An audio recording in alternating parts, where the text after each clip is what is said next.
Chapter 19. School's out, teacher let the monkeys out. On Friday, May 14, 1948, after 12 long years, we had our graduation ceremonies on the stage, in the school gymnasium. We thought we were now certified adults. How wrong we were. In those days, very few people went on to college after high school. Norman Swales was the only one from our class to do so. Jimmy Booman would get his degree about 10 years after high school. The day after graduation, Israel became a nation and was Emir.ed, illy attacked from the north by Syria and Lebanon, Transjordan and Iraq from the east, and Egypt from the south. If the Mediterranean Sea had not been on the western border, someone probably would have came from there. My first order of business was to start looking for a job. I went to St. Joe and started making the rounds of workplaces, and I wasn't having much luck finding anything. I got to thinking, all of my uncles, my 2 brothers and my dad worked at the foundry, so why not me? I asked Dad if he had any openings at the foundry. He told me that he already had 2 sons working there, and thought he had better not hire any more of his kids. I continued my job search, and landed what was probably the second worst job in the world. I was hired by the St. Joe Terminal Railroad as a Gandhi dancer. For those of you who are not familiar with the term, I went to work as a laborer on the section gang. We maintained the tracks in the railroad yards. It was one of the hottest jobs in the summer, and the coldest in the winter. We removed old ties and replaced them with new, and installed new sections of track. We unloaded boxcars full of railroad ties that were soaked in turpentine. And whatever part of your body that was exposed, would turn a beet red and the hide would come off. By and large, it was a terrible job. However, I got to where I didn't mind it too much, but I didn't think it was a place that I wanted to spend my life.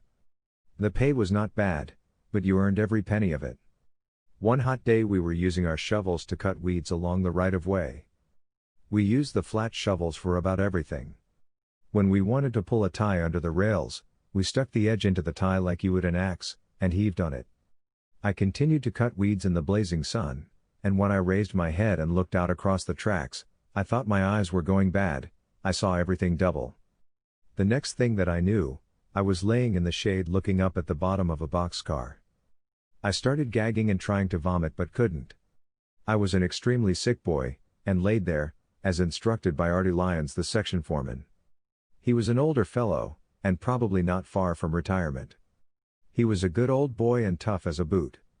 As the afternoon wore on, I started feeling better, and felt sort of useless sitting in the shade watching the others work. I asked Artie what he wanted me to do. He said for me to sit right there on my little ass, and don't move until I say to. I did as he told me, and went home at quitting time and was back on the job the next day, no worse for wear. In today's world, if a person had a heat stroke, an ambulance would be summoned and you would probably end up in ICU, at the local hospital, and would remain there for a few days of observation. And you or your insurance company would be several $1,000s poorer.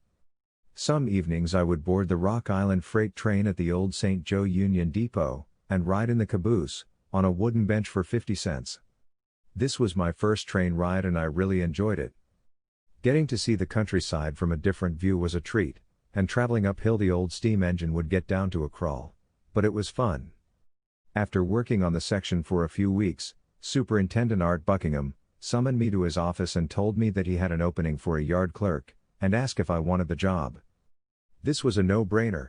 I started the following week. I began learning the job by working with an experienced clerk. The basic part of the work was making up a train manifest. You had to list whether it was a coal gondola, a grain car, or a refrigerator.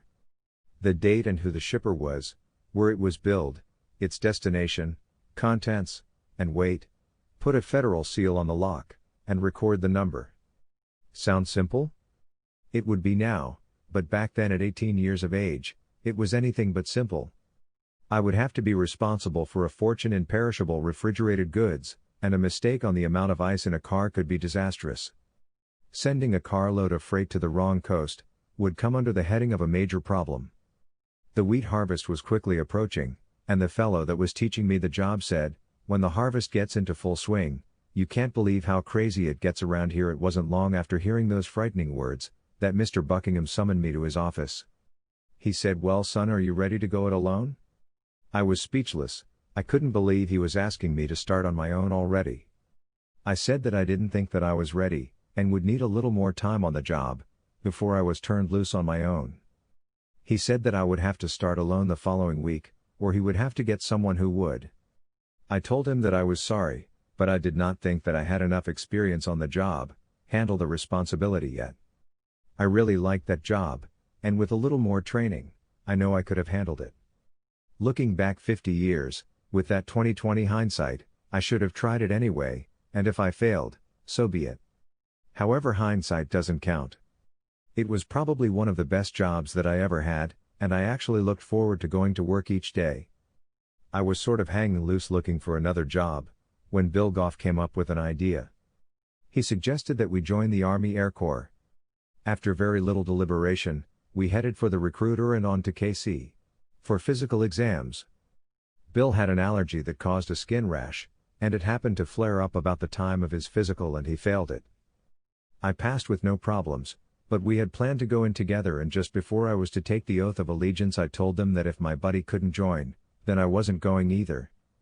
So Bill and I returned to Clarksdale, barely missing the soft life of the Army Air Corps. The Blackwood Brothers Gospel Quartet was very popular in the Midwest. They broadcast daily over station KMA in Shenandoah, Iowa. They had been advertising a music seminar that would run through the last week in July, and the first 2 weeks in August. I decided to attend. There were about 150 enrolled, and the Blackwoods arranged accommodations for us with some of the local residents. I had a great time, and made some new friends. There were kids from all over the Midwest, from the Dakotas to central Kansas, Nebraska, and Illinois. One day the bass singer with the Blackwoods was absent, and I got to sing a couple of numbers with them. Boy, what a thrill that was. I knew right then that I would give anything if I could have a career singing with such an outstanding quartet. However, I knew that this was only wishful thinking. A couple of boys that I had played basketball against at Maysville were there, Leon Jennings and Lee Davis.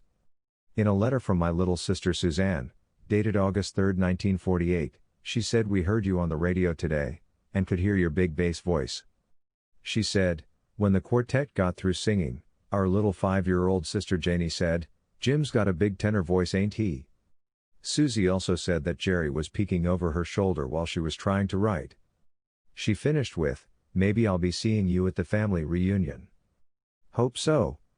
I don't remember who came up with the idea, but one day Bill Goff, Jimmy Booman, Jerry Arnold, and I were shooting the breeze when one of them said, "Let's go to Wichita, Kansas and see if we can get jobs at Boeing Aircraft." We loaded into Bill's new brown 1941 Packard 6, and we were on our way. It was late at night when we arrived at Wichita, and Jerry was asleep in the back seat. Again, I don't recall who suggested it, but someone said, "Let's surprise Jerry and head for Colorado, and visit his sister Charlene." Many miles later, Jerry woke up and said, "How much further is it to Wichita?" Bill said, "It's about 2 hours from here that way," and pointed back over his shoulder. Jerry was surprised, but not too much, considering the sporadic nature of his associates. This was the first big trip that any of us had taken without having our parents riding herd on us, and we planned to make the most of it. We came into Colorado Springs on Highway 24, and paid a visit to the Garden of the Gods. We had fun taking photos of us climbing on the huge red rocks. Leaving there, we headed south for Pueblo, to visit Jerry's aunt and uncle, Mike and Illa Little. They had a 12-year-old daughter, Ann. They had adopted the little Indian girl when she was a baby. Their home was in Pueblo, but they had a nice mountain lodge, 15 miles west of Pueblo, near the little town of Beulah. We spent the night there and enjoyed riding their beautiful saddle horses. Jerry's sister and brother-in-law, Charlene and Henry Martinson, and their new baby boy, Terry, also lived in Pueblo. When we dropped in on them unannounced, it was quite a surprise. We, three, decided that to make a trip to Colorado and not drive up Pikes Peak would be absolutely un-American, so we all piled into the Packard and up Pikes Peak we went. What a view from up there! I had never seen anything like it. And after all these years, and the many trips that I have made to Colorado, I am still in awe when those majestic giants begin to appear as dark clouds on the western horizon. The enormity of them makes one feel very small and insignificant. Our finances were starting to become strained, so we decided to head back home. Things were going well, and the Packard was running like a 17-jewel watch. Soon we were to learn a valuable lesson about traveling across the plains of eastern Colorado and western Kansas. The normally smooth-running Packard commenced to cough and wheeze, and rolled to a stop, and alas, we were out of gas.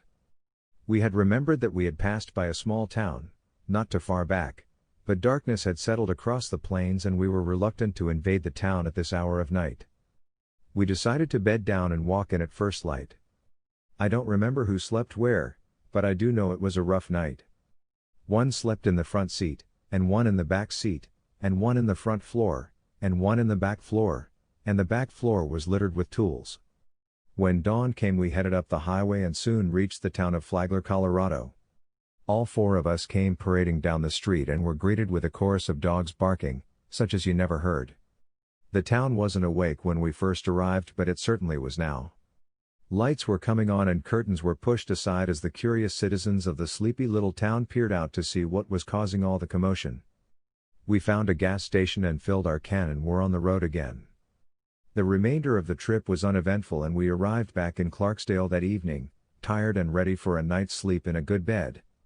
After returning, Jerry decided to pursue a career in art, and enrolled in the Art Institute of Kansas City. He had always been a good artist, and did the artwork for our school publication of the Eaglet, and all of the school posters.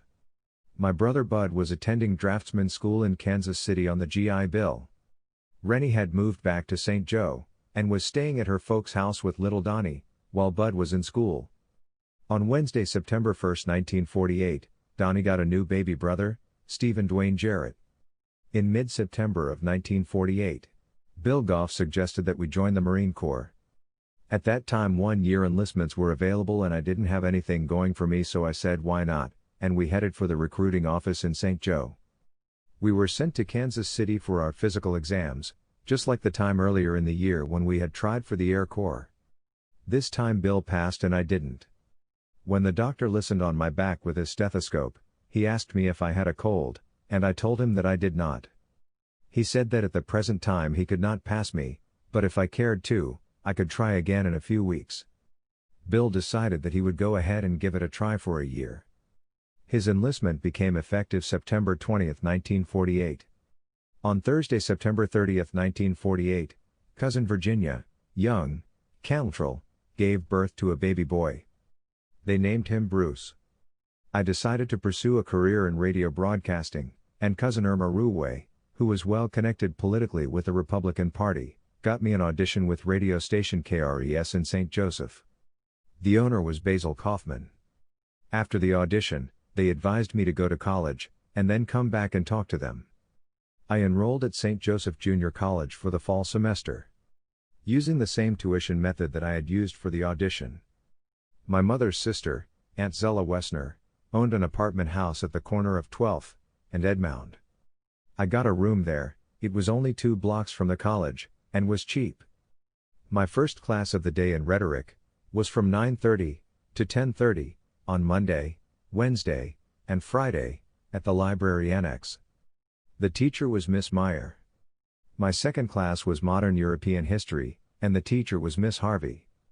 My third class was Music Appreciation, and was taught by Mrs. Hicks on Tuesday and Thursday. My fourth class was Public Speaking, and was taught by Miss Wyatt on Monday, Wednesday, and Friday. My fifth class was Chorus, taught by Miss Hicks, on Monday and Wednesday, from 2 p.m. to 3 p.m. Rita Ann's mother had attended college, and thought that if anyone who wanted to make a real success in life needed a college education, and by this time she was really getting concerned about her daughter's future. When she learned that I had enrolled in college she was very pleased, but her euphoria would be short-lived. For me college was like being back at Benton High, and as time dragged on I became more disenchanted with it. There was only one person attending there that I had known prior to college. Her name was Elaine Baker. We had been in the same class at Benton. One day in November, Bob McManus, a Clarksdale graduate of 1947, came by my dwelling place on Edmond Street. Bob wasn't doing anything and I wasn't either, except going to college. He suggested that we hitchhike to Kansas City to visit Jerry Arnold. I thought that was a great idea and away we went. Jerry rented a room at 39th and Roanoke, with former Clarksdale folks, Clyde and Vivian Carroll. We visited with Jerry for a while, then we thumbed our way back to St. Joe. By this time, I was fed up with college and ready to move on to new and exciting things, and Roberta began to work in earnest, to put a break on her daughter's romance. Looking at it in retrospect, had I been her I would have felt the same way. I got a job at Ed Swale's garage as a grease monkey and mechanic's helper. I was moving up the corporate ladder fast. From a good railroad job, to an abbreviated college education, to a grease monkey. At the rate that I was climbing, I would soon be chairman of the board, of Hobo Jungle Incorporated. Ed's mechanic was one of the best in the area, his name was Dave Erford. He soon moved up on Main Street, and opened his own garage. The pay wasn't going to get me into the Fortune 500 club, but it would do for now. The first thing I had to do was acquire a means of transportation. Clay and Mabel Trussell had purchased another car, and had their old 1933 two-door Chevy sedan, parked in front of their filling station, with a for sale sign on it. It looked pretty good and sounded all right, so I bought it for $175. It was my first car, and I was really proud of it, even if it was 15 years old, and a tad bit worn. Billy Frank Chambers drove out one day to show off his new convertible Model T Ford. The old thing was not originally a convertible, it had sat out in the weather for so many years that the roof had rotted away. While he was there, Cliff Deshawn rode his quarter horse over to see Jerry. We got into a discussion over which of the two was the fastest. Someone decided that we should have a race to settle the issue. I got in the Ford with Billy Frank, and Cliff lined his horse up beside us. We were to race down the hill and over to the railroad tracks, a distance of about a half mile. Jerry would be the official starter.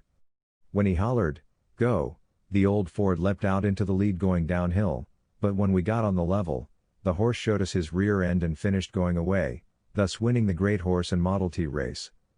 Tuesday, November 2, 1948, was Election Day. Harry Truman was being challenged by Thomas Dewey, for president. That day Billy Frank drove out home to see if I wanted to ride around with him. Why wouldn't anyone want to ride Arkand on a cold snowy day, in a car without a roof? His uncle Albert Chambers lived on the Thornton Cemetery Road, a couple of miles west of Clarksdale, and Bill wanted to see if he wanted to ride to the polls. Back in those days many of the county roads were not graveled, and that day it was snowing and raining, and the road had turned to mud. The Model T, and Model A Fords, were excellent mud cars, so we drove out west of Clarksdale to give Billy Frank's uncle Albert Chambers a ride to the polls. He showed good sense by declining our invitation. As we were returning back to Clarksdale, and just before our turnoff into town, a tire and rim came off of the old Ford. It passed by us, and proceeded to roll up into Detzel Boyer's DX service station, and plopped over. We retrieved it, and mounted it back on our topless chariot. Harry Truman wasn't supposed to win, but he beat the odds and won. I will always remember Election Day of 1948. That same year on Christmas Day, I went down to Jerry Arnold's house to spend the night. His parents had left for the holidays to visit some out-of-town relatives. They had left their car at home, and had traveled by other means, so we decided to go to Kansas City. I don't recall why, but we ended up at a roadhouse, between Kansas City and St. Joe. It seems like it was called the White Castle, but I'm not sure. We spent the evening there, and during the trip back to Clarksdale we thought the heater had quit working, but we later learned that the temperature had dropped below zero during the evening, and the old 40 Studebaker's heater wasn't doing the job. The following morning we awoke to a winter wonderland, and when I returned home, the folks had some sad news for me. Grandma Jarrett had died on Christmas Day. She was living at Uncle Mike's house at 1601 Ferndale, in St. Joe. She was buried next to Grandpa and Uncle Ernie, at Mount Albemarle Cemetery.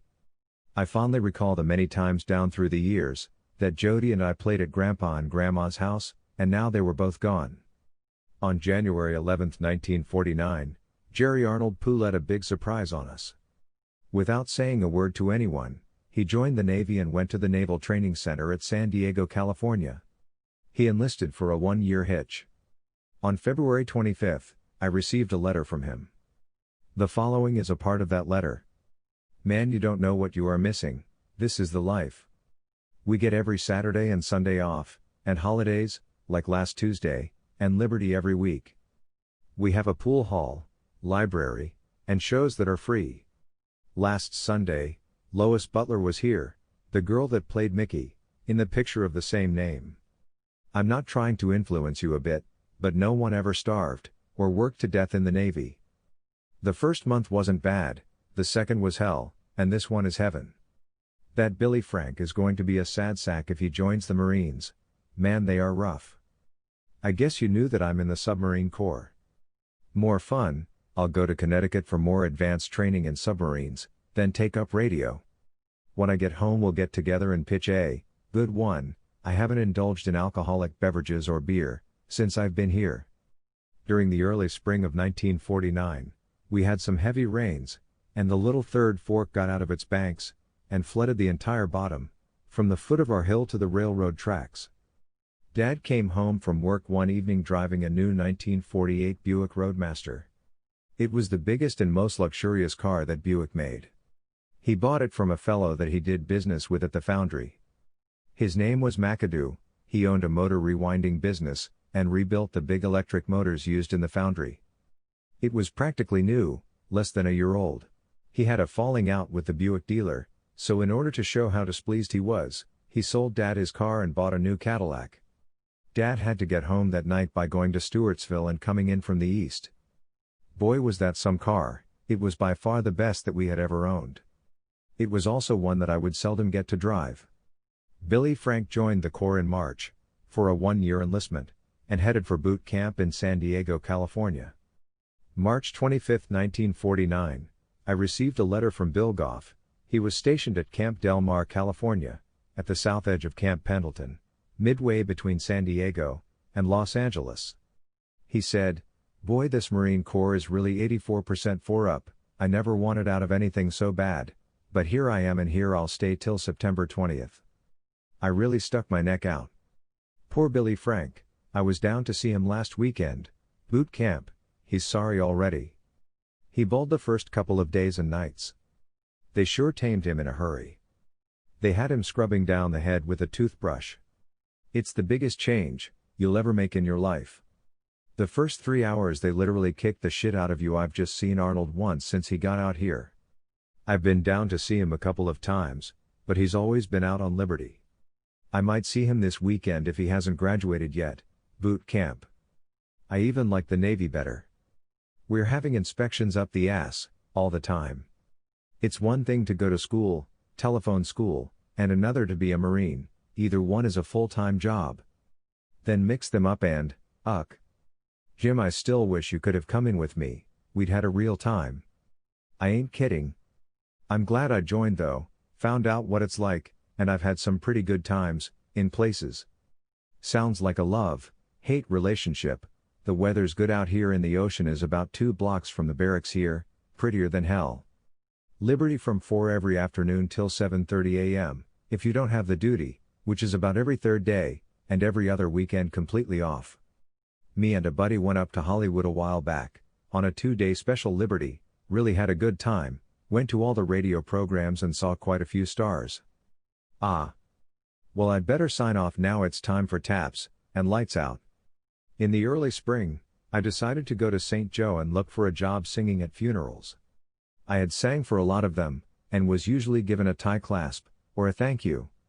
I had sang for some that I barely knew, so I thought I might be able to line up some jobs with the funeral homes. I found no openings for singing, however. Roy Stamey, who operated a funeral home on St. Joseph Avenue, offered me a job working in his funeral home. He said some of my duties would be to assist on the ambulance, and on death calls, help in the mortuary and at funerals, sweep the floors, and mow the lawn. I would sleep at the funeral home, and be on call for ambulance duty, 24 hours a day. I would be required to work a 6-day week. I accepted the job and moved my extensive wardrobe into my room, and prepared to live the good life, and just like city folks, I would start going to the toilet indoors. My room was next to the mortuary and I'll never forget the first embalming job that I helped with. He was a big fat Dutchman, and had been an old friend of Mr. Stamey. The fellow laid out on the embalming table looked like a beached whale with his huge belly bulging up. Mr. Stamey walked up and thumped him on his protruding stomach with an index finger, and said, "It sounds just like a ripe watermelon." He cut him in the groin artery and bleed him out. Then poked him in the huge belly with what looked like a big darning needle with a hose attached to it, that lead back to a large bottle of formaldehyde. I thought, what have you got yourself into? However, I persevered and eventually started getting used to seeing bodies lying around. Another young fellow a few years older than me worked there, and he was working toward getting his embalmer's license. His name was Charlie Bennett. He and I worked together making ambulance calls, and death calls. I will always remember a death call that we went out on during the wee hours of the night. When we arrived at the residence, the family members had already gathered, and they directed us to an upstairs bedroom. It was a large lady who must have weighed 250 pounds. We had a tough time lifting her onto the gurney, however that was the easy part. We had to carry her down the steep stairs, and there was a landing with a real sharp bend in it. I was scared to death that we were going to dump her down the stairs into the midst of the loved ones. Thank goodness we made it without losing her. We got her loaded into the old 1936 Pontiac hearse, and away we went. The Cottage Grill restaurant was a few blocks up the street from the funeral home. Charlie and I always ate dinner there so that we could be reached in case of an emergency ambulance call. We had hardly taken a bite of our chicken fried steak when the waitress told us we had an emergency. We took off in my old 33 Chevy for the funeral home, where we would get the location of the call. We would then jump into the 1946 DeSoto ambulance and roar away with siren wailing and red lights blinking. We were not equipped with two-way radios back then. The address was on the west side, of the north end of the city, so we didn't have far to drive. When we arrived at the home, we found a young lady who was having a miscarriage, and was hemorrhaging. I had absolutely no training that would qualify me for this kind of work. But that's the way ambulances were operated back then. The funeral homes ran them, and the object was to transport the patient to the hospital as quickly as possible, and if quickly as possible wasn't quick enough, we could wind up bringing them back to the morgue. We managed to get her to the hospital, but that was all we could do for her. She made it all right. And survived. Another time we were transporting an older fellow to the Veterans Hospital at Leavenworth.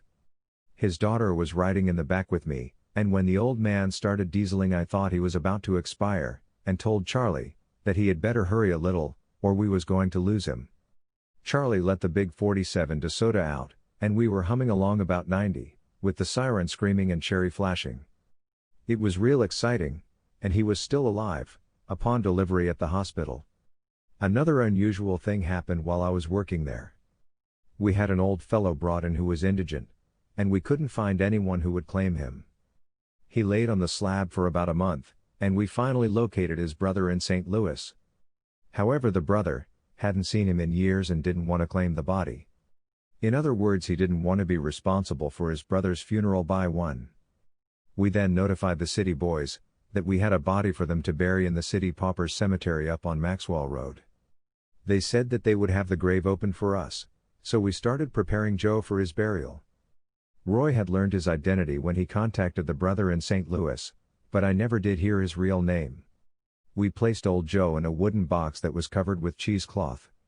It had packing cellulose in the bottom, in place of the customary padded satin. When Charlie tried to place the lid on it, he found that it wouldn't clear Joe's big hooked nose. We always rested our patient's neck on a curved block of wood during their stay in the mortuary. This was to ensure that their chin would not be pointed skyward during their public debut. He had laid on the slab for so long that we couldn't get his head lowered. I placed a yardstick across the top and Charlie removed some of the packing from under his shoulders as I worked the stick to and fro along the top. But we weren't gaining any ground, so Charlie took a new tack. He removed some of the packing material from under Joe's buttocks. Once again I checked with my stick and found that Joe would not have that infernal lid pushing against his nose. However, I don't he would have cared. We screwed the lid down, and loaded him into the old 36 Pontiac and headed for the cemetery up on Maxwell Road. When we arrived, 2 grave diggers were leaning on their shovels waiting for us. We removed the body from the hearse, and put him in the open grave, and they commenced throwing dirt over him. No one said a word over his grave. He died alone and unwanted, and nobody seemed to care. As we drove away, I said a few silent words over him, not knowing whether or not anyone would notice or care. Probably not. After a few months of greeting the loved ones, I was starting to tire of being around grieving people. I didn't mind working with the corpses, but it was depressing to work around the grieving families every day. I had no idea where I would go, but felt like it was time to move on. To see and experience something different. When I told Roy Stamey that I was leaving, he said, "Son, if you stay with it, there is a lot of money to be made in this business." I thanked him, and said I'll just have to forego all of that money, the funeral business just wasn't for me. Charlie Bennett continued on in the business, and got his license, and became the owner of a funeral home in Atchison, Kansas. He was successful and probably made some money. After I left Stamey's, I never saw him again. He later died at a fairly young age. After I left Stamey's, I headed down to Brother Bob's house. He and Joyce, and baby Bobby were living in a basement apartment at 5904 King Hill Avenue, in South St. Joe. He was commuting to work at the foundry in Atchison, studying metallurgy, under the GI Bill. On the way down there I blew a piston in the old Chevy. A few days later I got it patched up, and traded it for an old 1934 Ford Tudor. It was equipped with suicide doors. They were the kind that had the handle to the front, and opened backwards. It also had a bit of blow-by, from the oil that blew by the rings, causing black smoke to escape from the breather cap and seep up through the floorboards. It was dark green, so I made it two-tone, by brushing onto the top portion some light green house paint that I found in the garage. One wise guy said, "What did you paint it with, a broom?" On Thursday, August 18, 1949, my cousin Ruth Young married Lyle Tierschel. Not only did she become a bride on that day, she also became a mother. Lyle had a 9-year-old boy whose name was Richard. He was born February 25, 1941. I heard that Don Pearson was looking for someone to work in his grocery store at Clarksdale. I called on him and he hired me. I waited on customers, and stocked groceries. I also learned a little about meat cutting, and the ingredients for hamburger. You simply ground up odds and ends that weren't sold during the week. Don went into town one day and came home driving a new dark green 1949 Packard. I had never seen a more beautiful car, let alone driven one. On Saturdays Don always delivered groceries to the old folks around town. And believe it or not, he had me delivering groceries in his Packard. It was the finest car that I had ever driven and certainly was an unusual looking delivery wagon. It was at about this time I had been to St. Joe and was heading to Clarksdale. The old 33 Ford V8 was a pretty fast car and I was running with a heavy foot, when all of a sudden it started knocking. The more persistent the knock became, the more I slowed down. I got it down to about 20 miles per hour and she really began to hammer, then suddenly the engine seized up. Rigor mortis had set in on the old Ford, and it was ready to be laid to rest. I got it pulled home, and left it set up by the barn, to await the junk man. I didn't have to wait long. Squirrely Thornton came by and asked if it was for sale. I was quite surprised, and told him that the engine had locked up. He said that he would get another used engine for it, so I sold it to him for $20, broom paint job and all. He was happy and so was I. Mr. F.H. Barbie, the school superintendent at Clarksdale, had a beautiful old black 1934 Pontiac, straight 8, 4-door sedan. I had driven it back when I was in school, when he would have me drive his wife to her club meetings. It was a good old car and he wanted to sell it and I needed a car, so I bought it. It would be a classic, and today would fetch a handsome price. I received a letter from Jerry Arnold, dated April 26, 1949. He was leaving the next day, for New London, Connecticut, where he would attend submarine school. He had recently been home on leave, and he and I had ran around together while he was back. Jerry wrote me again on May 9, and he had the watch, on the main gate, at the New London, Connecticut submarine base. He had changed his mind since his previous letter. He said, "If you know of anyone who is thinking about joining the service, tell them to stay out of it. It's a grand life if you want to travel and don't give a damn, but if you want to save any money or hold on to a girl, it's bad." When Jerry completed submarine school, he traveled by train to the Key West, Florida, submarine base, where he served as a helmsman aboard the submarine, Corporal. They operated in the Atlantic Ocean, around the Bahamas, and Cuba. He said that the quarters aboard were pretty cramped, and they used a sleeping system called hot rack. 2 men would use the same bed. When one or the other had the duty, working, the other did his sleeping. I had been attending Navy Reserve drill, 1 weekend a month. I had a full issue of clothes, and participated in a parade through downtown St. Joe. I don't recall what the occasion was. Probably the Apple Blossom Parade. I was still aughting Rita Ann, and in the fall she would start her senior year of high school. Suzanne would start her freshman year at Clarksdale High, and Jerry would begin 8th grade. I was missing my friends, Jerry, Bill, and Billy Frank. It was sort of dull around Clarksdale without them around. Norman Swales was in college, at Lamoni, Iowa, so I didn't see much of him anymore. I was running around some with N.A. Spencer. He was farming with his dad on their farm west of town, on the state road near the Thornton Cemetery Road. Bud and Renier were building a new house, on a lot behind her parents' house, in the Pickett neighborhood. It was small, and made out of cement blocks. One evening I was hanging around on the town square, visiting with Dodo Spencer, and a few other intellectuals. Someone said, "Hey, I hear they're hiring construction workers down in Arkansas, on the Bull Shoals Dam project." We begin to discuss the possibilities of making a trip down there for a big paying construction job. Dodo said, "I think I'll take a run down there. Who all wants to go?" Tom Boris, a fellow that worked with his dad Ramayan Toots Boris in the roofing business, spoke up and said he wanted to go. Zena Kearns, a 38-year-old fellow who lived to the east of us, said he would also like to go. Of course there was no way that I was going to be left out on one of the best paying jobs in the country, when I currently had one of the lowest paying jobs around. A few days later, we piled into Dodo's green 1938 Ford V8, and headed for Arkansas. Dodo was still driving a truck for Donald Dutch Barwald, but wasn't very busy at the time. After riding all day we arrived at Harrison, Arkansas, where we got a couple of rooms in a small hotel that had seen better days. Tom Boris was a big fella, he weighed about 225, and of course we were always horsing around. Well, he and I got to wrestling around over a newspaper. He was too big for my 139 pounds, so I had to outmaneuver him. He reached out to grab me, and attempted to put a bear hug on me. I spun around him and grabbed him from behind, and threw him onto the bed. When all of his weight came crashing down, it was too much for the old bed. The slats went first, followed by the springs and mattress. We spent a half hour repairing it before we could go to bed. The next morning we drove out to the dam site, where we found all of the equipment was setting idle. They asked the first person we came upon why they weren't working. He informed us that they were on strike. No one we talked to would even guess how long the strike would last. This was a big project, and would cover a large area. We saw a conveyor belt that was used to move rock from a quarry to the dam.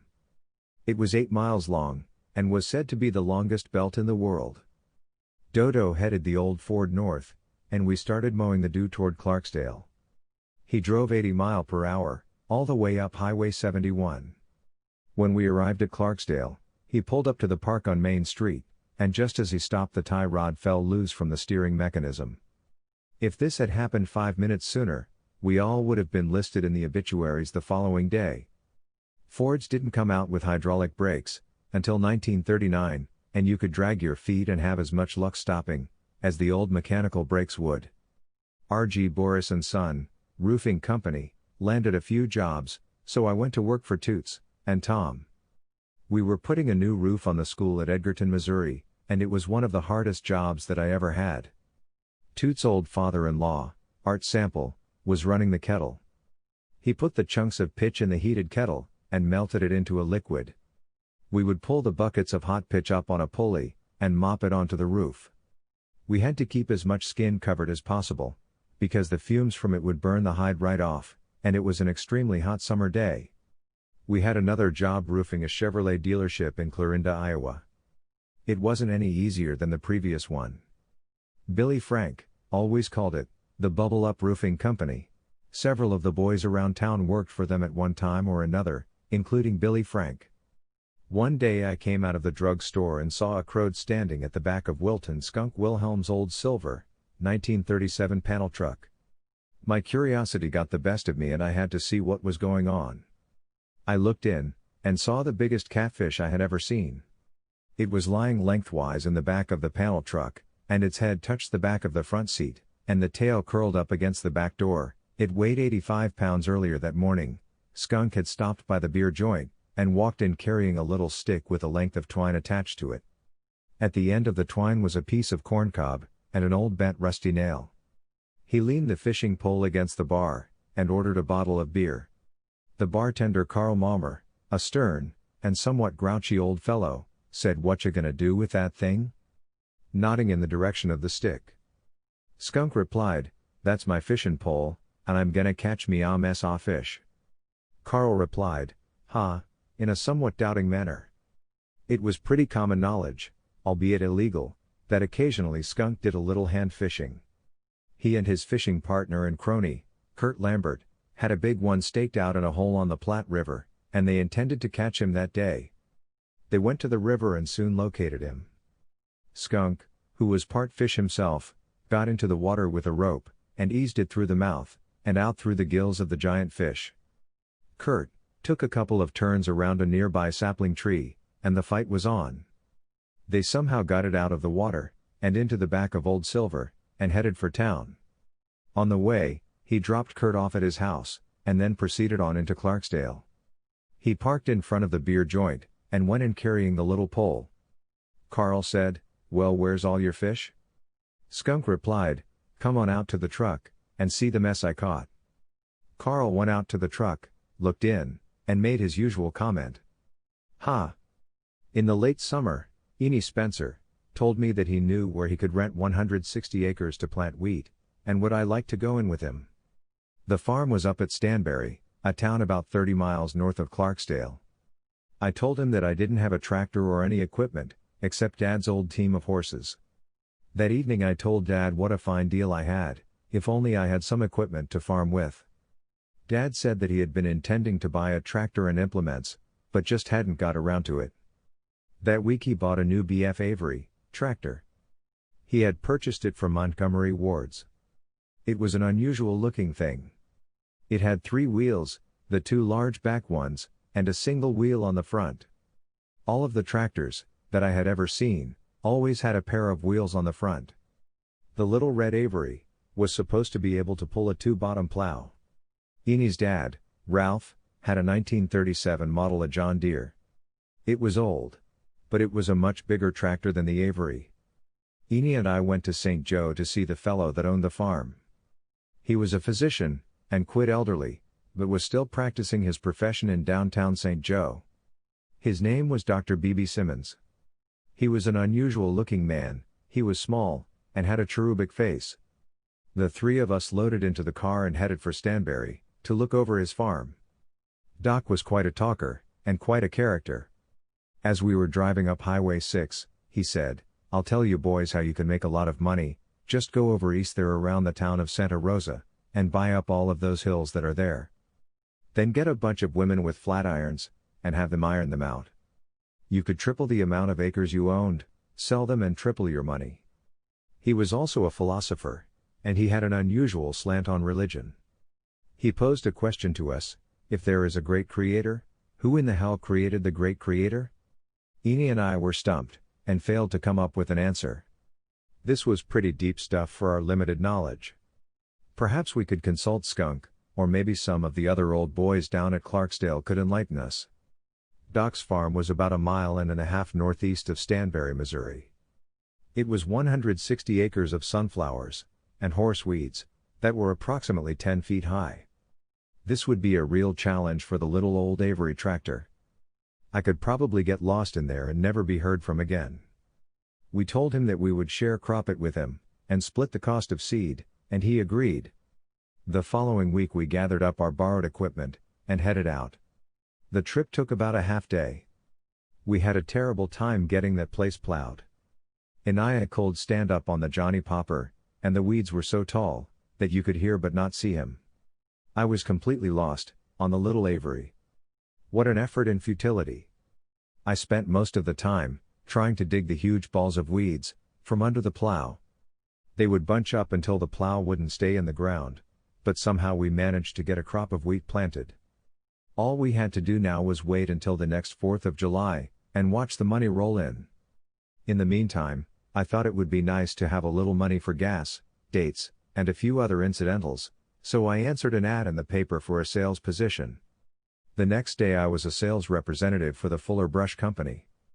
Things were going along pretty well, and I was making a few sales, but occasionally I would hit a snag.